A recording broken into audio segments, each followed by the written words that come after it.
Professor Marcelo Zufo, um prazer estar aqui contigo. Muito bom conversar contigo sempre. Como é que vai a vida? Tudo bem, Maurício. Agora tá mais tranquilo, né? Pandemia tá acabando. É verdade. Falando em pandemia, eu vi que você, como professor da USP, né, da Escola Politécnica, e também PhD em Engenharia Elétrica e Eletrônica, reuniu aí o time e desenvolveram um respirador para o país em meio à pandemia. Como é que foi esse projeto? Olha, foi um processo muito interessante, nos faz acreditar nessa nação. Tudo começou em janeiro de 2020, durante a CES, em Las Vegas. Nós temos um congresso bem tradicional de eletrônica de consumo e as notícias eram muito preocupantes, principalmente da China. Eu lembro os professores comentando que era uma mistura de uma nova pandemia que misturava sintomas do ébola com sintomas de gripe aviária, né? O fato é que nós estávamos lá em Las Vegas e a comunidade chinesa não foi, a China já estava em lockdown, e as notícias dos italianos eram muito preocupantes. Isso porque estava no comecinho, lá pelo dia 10, 12 de janeiro. Bem, nós voltamos para o Brasil e a gente começou a ver de forma atônita aquela situação, principalmente na Itália, depois em Nova York. E aqui, aquela situação, né? Não, o Brasil tem o SUS, nós somos um país tropical, e o vírus já estava chegando, principalmente no carnaval de 2020, né? Bem, a situação ela se acelera rapidamente depois do carnaval. A comunidade de engenharia começou a ficar muito preocupada. Nós temos aqui na universidade uma organização chamada Instituto de Estudos Avançados. O professor Luiz Bevilacqua, professor nosso visitante da UFRJ, ele começou a bater duro na tecla de que faltariam ventiladores, o comportamento da pandemia era exponencial. E isso culmina no dia 15 de março, em que nós tivemos nossa última reunião presencial aqui na Poli, e nesse dia já parecia um filme de ficção científica, né? Já tinha sido decretado lockdown aqui na universidade. As pessoas carregando caixas, computadores, a secretária chorando, não sabia se voltavam. E aí eu sou diretor de um centro aqui na universidade, estou lá ajudando a empacotar as coisas. Se apresenta um professor da área de mecânica, de bioengenharia, o professor Raul Gonzalez Lima, um grande especialista em mecânica pulmonar. Ele chegou e falou assim: ó, Zufo, a gente precisa fazer ventiladores pulmonares. Eu falei: eu sei, eu estou preocupado com isso, mas eu nunca vi um na vida. Ele falou: não, não, é simples. Vamos começar agora, 18 horas de uma quinta-feira.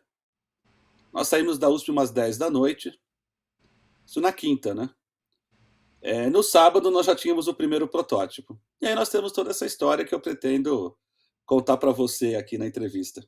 Que incrível, que interessante. E o projeto chama-se Inspire. É um nome.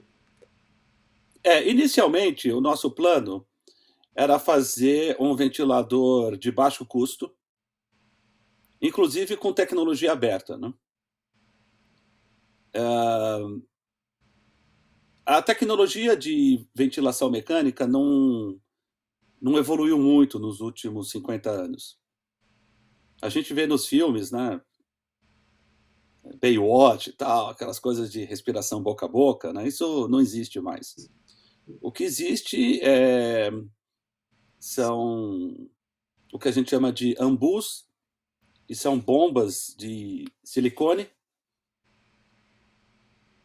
que são o principal instrumento utilizado por fisioterapeutas e especialistas em ressuscitação e manutenção da vida. É uma bomba de silicone que tem o volume do pulmão humano. E você vai comprimindo essa bomba e você consegue, então, injetar e retirar oxigênio. Você consegue realizar o procedimento respiratório quando você tem ou uma parada respiratória ou quando você tem a síndrome da respiração, a síndrome da angústia respiratória, que é o principal sintoma mortal da Covid, né? E o nosso conceito era muito simples. Era pegar uma bomba dessas, um ambu. A gente conhecia o modelo do pulmão, precisamente. Tanto que a gente chama esse sistema de um sistema cyberfísico. A questão é se nós conseguiríamos desenvolver algoritmos que conseguissem reproduzir nessa bomba o perfil pulmonar humano. Assim, a solução é de uma elegância muito grande, mas tem muito, muito know-how de engenharia e de biomecânica do pulmão por trás. E nós conseguimos, né? Em 120 dias da concepção, nós chegamos na homologação Anvisa. Nós começamos o projeto em março, abril, maio, junho, julho. Lá pelo dia 15 de agosto, a Anvisa já estava nos dando sinais de que iria certificar o projeto. Mas no meio do caminho foi uma loucura, porque por mais que a ideia, por princípio, seja muito simples, é um sistema de sustentação da vida. Se o equipamento pifa, o paciente morre, simples assim. Então, houveram centenas de cuidados para que, a partir dessa ideia muito simples, a gente chegasse num ventilador de emergência ou um ventilador classe 3. Ou seja, um ventilador que, na eventualidade de não existir nenhum outro recurso, ele pode ser usado, por exemplo, numa UTI. Não, e acho que é interessante até para o leigo, né? É algo relativamente simples. É uma bomba, né? Que tem uma capacidade ali pulmonar, onde você comprime, né? E você leva o ar ao pulmão do paciente. Então, teoricamente, se colocasse esse equipamento ali com uma bomba que pudesse, né? Empurrar, né? E soltar, faria com que esse paciente pudesse receber o ar. Porém, essa questão do algoritmo é muito importante, né? Para que o quanto ele vai apertar, com que intensidade, de que forma, inclusive acompanhando, lendo de volta, né? O resultado do paciente. E como bem colocou, é suporte à vida, né? Se a máquina para, o paciente morre.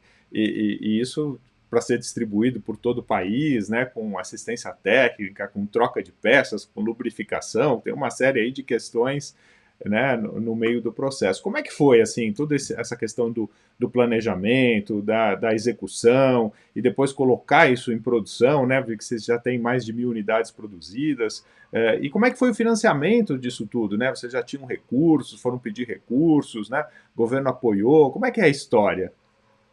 Bem, deixa eu mostrar aqui. Você deve estar vendo a minha tela. Tá? Essa é a situação do ventilador, né?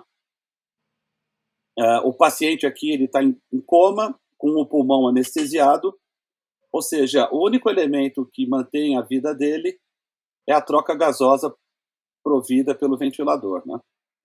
Esse é o ambu. Uhum. E é nosso conceito muito simples, né? Um martelinho comprimindo o ambu, um computador bem poderoso e atuadores e sensores muito precisos, né? A precisão foi algo fundamental aqui na tecnologia, né? Aí você veio com a história, né? Como começou o financiamento, né? Desde o começo, Maurício, o compromisso desses professores e desses pesquisadores da USP era com a vida. A gente queria minimizar o estrago. A gente sabia que muitos brasileiros iam morrer, mas o que a gente podia fazer, até que nós somos de uma universidade pública, né? Ou seja, toda vez que você pega um cafezinho num restaurante e você paga o ICMS, você dá lá o CPF, um pedacinho desse imposto vai para a universidade, que é pública, né? O que é universidade pública? A gente forma alunos, a gente faz pesquisa, mas muitas pessoas não percebem como a pesquisa muda a vida das pessoas. No nosso caso, a USP tinha mandado a gente para casa, né? Havia um decreto governamental, vocês funcionários públicos vão para casa. A gente estava inconformado com isso. Olha, se eu tenho a chance de saber que eu posso fazer um ventilador, e se eu tenho a chance de saber que alguém pode viver pela pesquisa que eu faço, você vai para casa assistir Netflix ou você vai tentar fazer alguma coisa? E isso foi muito legal, viu? Porque dentro desse espírito começou a se fazer uma bola de neve, né? Então a primeira pergunta, como que a gente começou o financiamento do projeto, né? Começou com o meu cartão de crédito. Ou Boa. seja, a gente começou na quinta-feira. Precisa comprar motor de precisão, precisa comprar sensor de precisão. Sexta-feira, sábado ao meio-dia, 1h, Santa Efigênia fecha. Eu passei por lá rapidamente, comprei tudo que dava, fio, tudo que eu achava que eu não tinha no laboratório, porque o São Paulo ia fechar, né? E aí, à tarde, na hora do almoço, eu passei pelo Hospital das Clínicas, eu peguei um Ambu, e às 2h da tarde do sábado, a gente já começou a juntar um pequeno grupo de professores e alunos e funcionários da USP. Aí uma pessoa determinante, além do professor Raul, foi o engenheiro Emerson, lá da Poli. Eu fui no Hospital das Clínicas falar com o Vicente Odoni, ele me deu um Ambu. E aí a gente começou, né? Fabricar o primeiro protótipo ainda no sábado. O sensor é ruim, compra um sensor. O motor é ruim, compra outro motor. Bem, no final do dia, já tinha ido 15 mil reais do meu cartão, né? E aí aquela comoção, a gente montou uma lista de WhatsApp na Poli, a lista já tinha umas 50 pessoas, e aí no domingo à tarde, o presidente da Associação de Engenheiros Politécnicos chegou para mim, o Dario Gramorelli, ex-professor da Poli, falou assim, olha, Marcelo, não está certo você saindo gastando teu cartão de crédito, né? Vamos fazer uma vaquinha. Não, tá bom. Bem, quanto você gastou até agora? Uns 15 mil. Eu acho que eu já gastei tudo que eu precisava, né? Acho que sim. Então vamos fazer uma vaquinha aí, 20 mil reais, vai. Sobra alguma coisa? Vai ter que comprar alguma coisa? Maurício, na terça-feira, nós já estávamos com, acho que, 240 mil reais de doações. 10 vezes mais do que a gente pediu. A gente estava assim, absolutamente. E o projeto voando com o avião em construção. É como se você levanta com teco-teco. Quando você lá em cima, você já está com um Embraer 190 com 90 pessoas a bordo, né? E aí as pessoas falando, pô, vocês vão fazer o ventilador, todo mundo confiando na USP fazer um ventilador, né? E a gente foi assumindo a responsabilidade. Nós já tínhamos, na quarta-feira, uma semana depois, acho que 100 voluntários. Era muito legal. Professores aposentados, ligando. Olha, eu sou aposentado, mas eu sei projetar mola, eu sei projetar válvula, eu sei projetar motor. Mas professor, o senhor não pode vir aqui na USP, que o senhor vai pegar Covid. Não, eu faço de casa. A gente fazia videoconferência com os professores de roupão, todos animados, mandando por WhatsApp os rascunhos das contas deles, rabisquei, tá aqui e tal, né? E a gente teve, assim, eu sou professor da cadeira de projeto, a gente está divulgando essa ideia da engenharia ágil, engenharia rápido, pau na máquina, vamos fazendo, né? E aí a situação surpreendente, na sexta-feira, eu recebo uma ligação de uma doadora anônima. Ela não quis se identificar. É uma pessoa até conhecida na mídia aí. Falou: olha, vocês dois são fantásticos, vocês precisam ter ajuda, eu posso dar dinheiro para vocês, eu vou fazer uma doação significativa. Eu falei: não, tudo bem, mas a gente tem procedimentos aqui. Não, eu preciso de uma conta bancária para fazer um depósito. Nós temos a associação de apoio, o laboratório. Nós já tínhamos captado até então uns 280 mil de doações de doadores anônimos por um site de doação coletiva. Aí, às 4 da tarde, o contador do laboratório liga e falou: olha, doaram 2 milhões para o projeto. Cara, isso daí foi uma declaração de confiança. E aí a gente se sentiu assim tão responsável. O que nós vamos fazer? A sociedade, a nossa leitura foi: a sociedade está falando, por favor, façam ventiladores. Bem, na época, antes da gente entrar com a homologação Anvisa, a gente imaginava um ventilador de $200. Então, com aquele dinheiro, dava para fazer 1.000 ventiladores. Então, falamos: nós vamos fabricar e distribuir 1.000 ventiladores. E aí, a bola de neve cresceu mais ainda, porque nesse instante, nós já estávamos... Aí passaram umas 2 ou 3 semanas, nós já estávamos com 4 faculdades da USP, a Faculdade de Medicina, a Faculdade de Direito, a Faculdade de Veterinária, porque nós tínhamos que testar o ventilador em animais antes de testar com humanos, o Hospital Universitário da USP, a Faculdade de Odontologia, o IPT, o Instituto de Engenharia Eletrônica e Eletrotécnica, ou seja, começou a se formar uma frente ampla. Hoje nós estimamos que temos aí, acho que, 400 voluntários no projeto.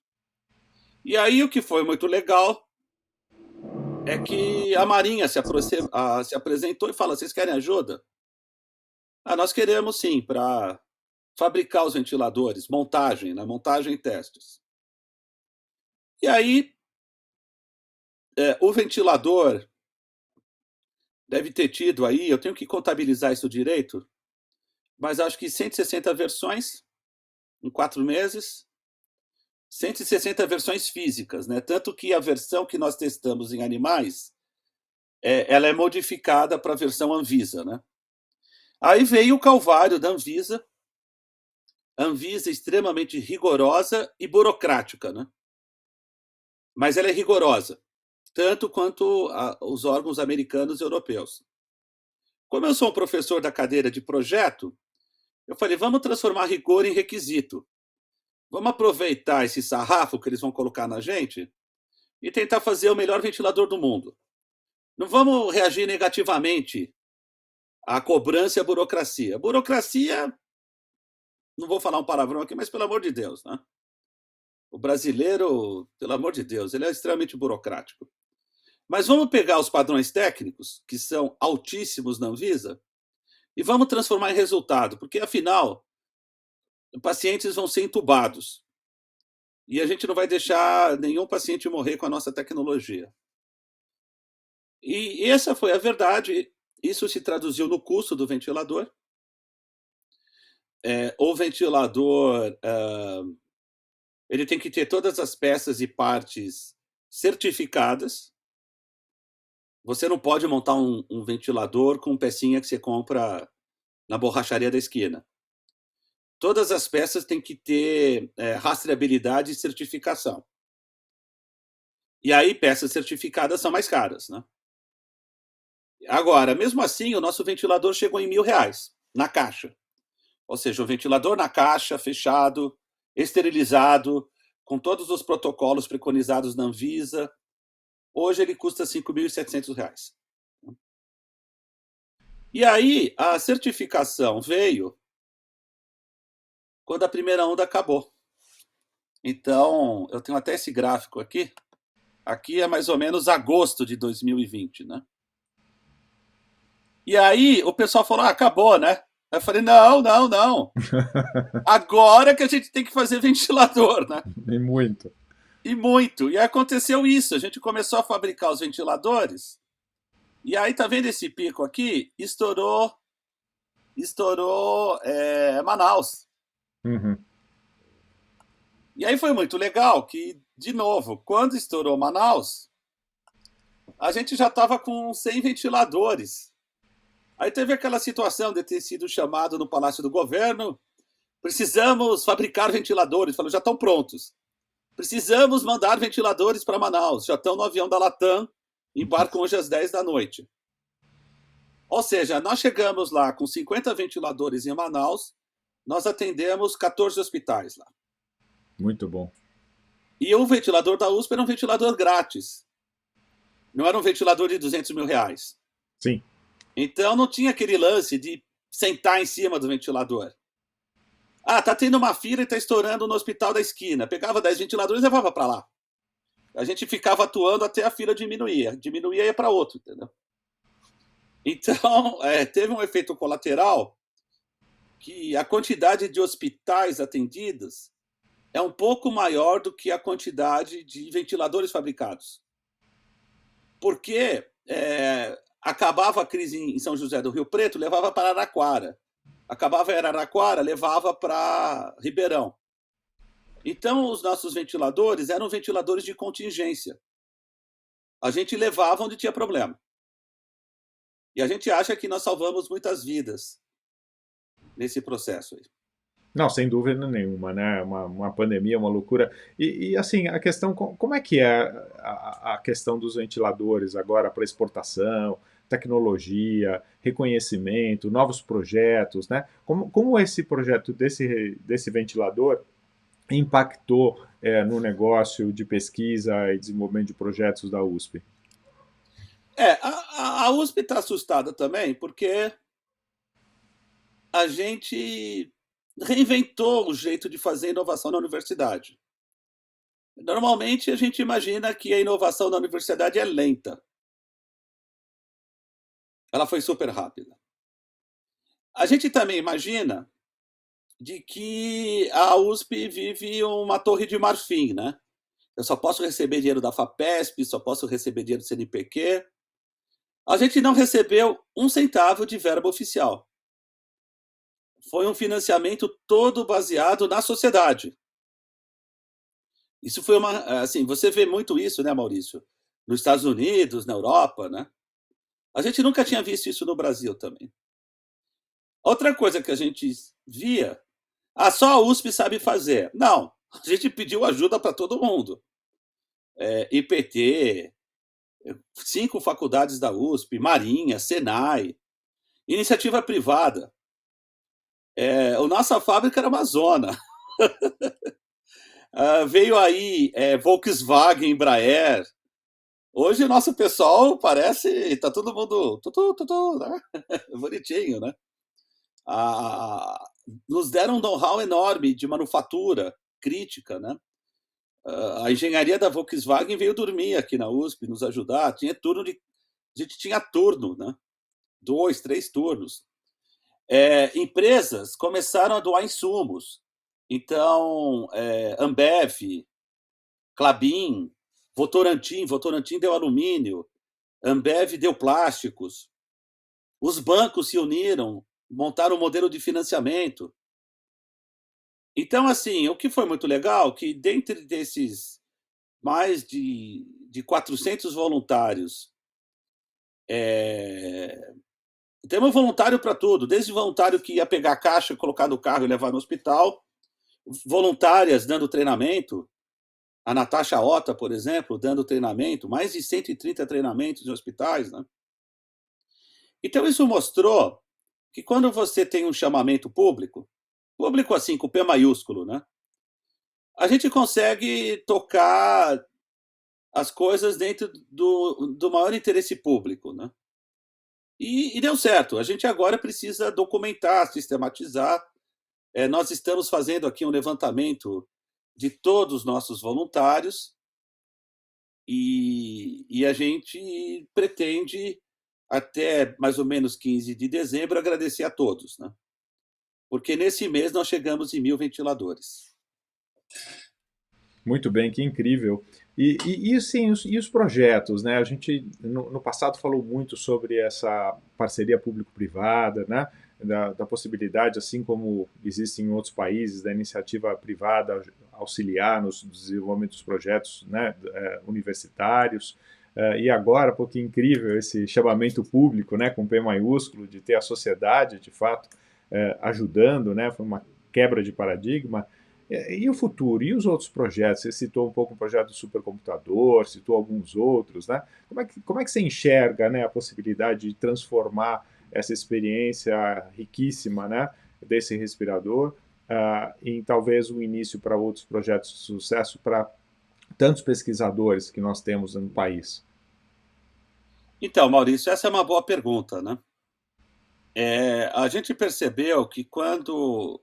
Primeiro, o SPIRI não é o único projeto da universidade nessa linha, né? A universidade fabricou desde travesseiros ortopédicos, face shields, máscaras, vacinas. Existem 6 ou 7 projetos de vacina na USP, só na USP. No Brasil todo, são mais de 30 projetos. Práticas ventilatórias. A gente tem que imaginar todo um ecossistema de inovação que foi formado, mas é claro, o Inspire se destacou pela agilidade, né? Esse é um debate que nós estamos, a gente está em sucessão aqui na universidade, e eu acho que o futuro da universidade pública passa no Brasil pela percepção de por que ela é importante para a sociedade. E não dentro de uma importância passiva. Olha, eu fiz isso, eu fiz aquilo, mas a percepção é sempre indireta. Eu acho que nós inauguramos aqui uma participação ativa, direta e ágil, como a gente vê lá fora, nas universidades, por exemplo, o MIT, né? Quem levantou a bola dos ventiladores foi o MIT. Mas eu me orgulho, porque eu acho que o MIT não chegou tão longe quanto a gente chegou. Eles não têm relatos de ventiladores chegando em UTI, que é o nosso caso, né? O próximo passo do ventilador Inspire é a gente homologá-lo internacionalmente. Nós estamos nessa fase final dessa fase do projeto, em que o nosso objetivo é entrar com pedido de certificação definitivo internacional. E aí, de ventilador de emergência, ele passa a ser um ventilador profissional. E esse projeto, como um ventilador profissional, ele passa a ser vendido, exportado? Como funciona essa questão dos recursos, né? Do preço de venda? A universidade recebe esse valor? Existe aí uma parceria, uma associação? Qual é o modelo de negócio para isso? Olha, nós estamos querendo inovar nisso também, né? Primeiro, o ventilador é uma plataforma aberta. Apesar de não estar aberto ainda, porque é o nosso nome que está na Anvisa. Sim. Se você pegar um ventilador que eu projetei, eu registrei na Anvisa, eu abro, e você faz alguma bobagem e alguém morre, eu sou solidário com você, né? Então foi muito interessante que teve um dia que a Procuradoria da USP procurou eu, o professor Raul, explicou essa situação, e eles falaram assim, olha, a gente acha que vocês vão precisar de um habeas corpus preventivo. A gente falou, onde que a gente assina? Não. Tem esse Complexo. lado, né? Equipamentos de suporte à vida são equipamentos que tem que ter rigor, porque senão vai sair um monte de brasileiro morrendo por aí. E isso está sendo tratado juridicamente, né? O segundo aspecto importante é o modelo de negócio. O Brasil começou a consolidar os fundos patrimoniais. Então, a nossa ideia é constituir, em torno do projeto, um fundo patrimonial. De tal forma que o recurso da pesquisa, gerenciado pela Universidade de São Paulo, seja destinado ao próprio projeto do ventilador. Porque as universidades públicas, elas são um pouquinho desorganizadas. Se você devolve esse dinheiro para a universidade sem uma destinação específica, ele vai se perder lá dentro também. E esse é o passo de maturidade que nós temos que ter na universidade. Ou seja, nesse momento, a universidade pública vive uma crise de legitimidade, né? Mais de uma vez, quando os políticos inventam de tirar ou acabar com a universidade pública, é porque cabe a nós explicar para que ela serve. E ela serve nessas horas, ela resolve problemas concretos da sociedade. Então, a ideia é a gente criar uma entidade sem fins lucrativos que faça a gestão do projeto Doravante. Tá? Não, isso realmente é muito interessante. Até existem, como um conceito, né? Eu vi vários fundos americanos que querem ajudar na erradicação da pobreza, ao invés de doarem recursos, eles constroem um mall, um shopping center, alugam as lojas e toda a renda vitalícia dessas lojas serve para financiar o projeto de erradicação de pobreza, para que possa sempre existir uma continuidade, um fundo. Eu acho que da mesma forma, se aqui pudesse ser construído, né, um modelo vitalício, onde todo o investimento em pesquisa pudesse se retroalimentar e também que pudesse ser estruturada, né, essa questão de captação junto à iniciativa privada, como foi feito, como vocês fizeram muito bem, para que novos projetos possam existir e surgir, para que possam ter essa continuidade também, né, e vitalícia, seria incrível. Eu até aproveito aqui para parabenizar mais uma vez o trabalho que vocês fizeram, a iniciativa, né, não deve ter sido fácil ir correndo na Santa Efigênia no meio da pandemia, e ao mesmo tempo parabéns a todos aqueles que doaram, né, inclusive para essa personalidade aí anônima que doou esses 2 milhões aí de reais, que incrível. Parabéns, né, a todos que participaram do projeto, que ajudaram e que puderam salvar milhares de vidas, certamente, né, e que vão salvar provavelmente muito mais, e acho que não só isso, né, vão permitir com que a pesquisa, né, ela parta já de um outro patamar na próxima necessidade, né. Parabéns, realmente o projeto é incrível, fiquei muito feliz em conhecer. E tô assim, sou fã de vocês, de tudo que vocês fazem, tenho o maior carinho, o maior orgulho. E só para a gente encerrar aqui, que estamos chegando no nosso tempo, conta quais são os grandes outros projetos que vocês têm em Sim. mente. Bem, o coração do Inspire é essa tecnologia open source. Uau. É um computador de bordo, um PCzinho com 4 GB de RAM, 2 a 4 GB, 32 GB de HD, 4 CPUs. Essas plataformas que rodam os algoritmos do Inspire. É uma plataforma IoT, né? Tem portas USB, Ethernet, HDMI. Atrás do painelzinho do ventilador, é nessa plataforma que rodam todos os algoritmos. Na essência, o ventilador é um software. Nós temos mais de 120 mil linhas de código escrito para o ventilador em todos esses meses, né? A gente começou a implementar medidas protetivas, várias técnicas ventilatórias, né? E hoje a gente está alavancando a Caninos Loucos. Nós estamos já em projetos com a Polícia Militar, com grandes montadoras de veículos. Nós vamos ter muitas novidades tentando reproduzir esse processo ágil que a gente fez no Inspire. Aí não só atuando na área de saúde, mas segurança urbana, mobilidade, vigilância, meio ambiente. Então aguardem novidades, que a gente espera outras novidades saindo nas próximas semanas aí.